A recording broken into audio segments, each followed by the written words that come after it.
دايرين؟ لاباس عليكم؟ كلشي بخير؟ نتمنىكم تكونوا بخير وعلى خير. المهم غادي نشارك معكم هاد الوصفه.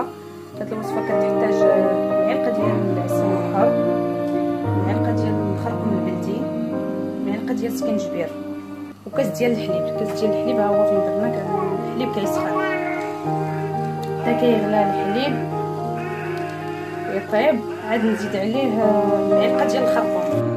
اول الحليب ديالنا حتى كيغلي زدنا معلقه ديال الخرقوم، غنزيدو عليه السكنجبير،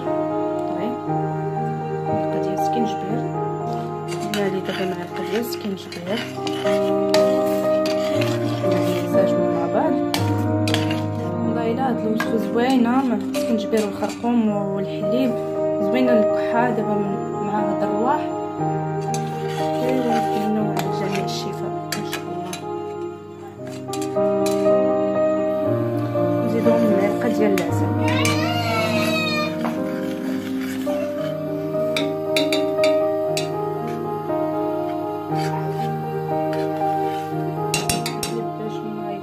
كيغلي نزيدو العسل الحر، معلقه ديال العسل،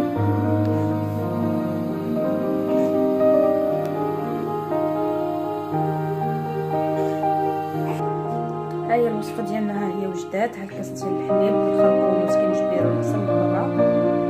وكاينه واحد الوصفه اخرى، هادشي على حساب دابا الدراري الصغار كيكونوا مرضين بزاف.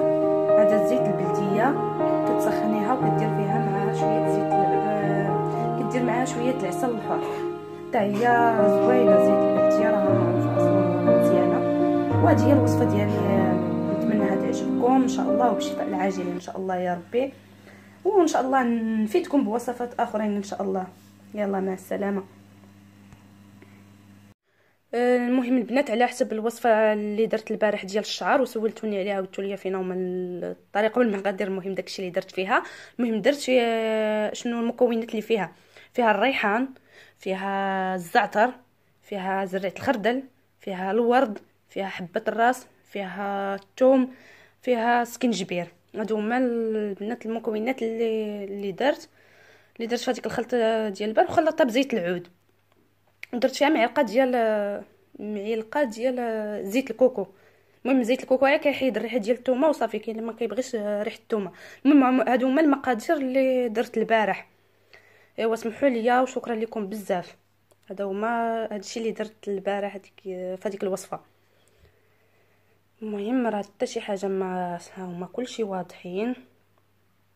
الزعتر راه معروف، زريعه الخردل، الورد، كلشي هادشي راه زعما ماشي شي حاجه ما معروفاش. هادو هما المكونات اللي طلبتوني، حيت البارح راه الفيديو لحتو بلا ما ذكرتش شنو كندير.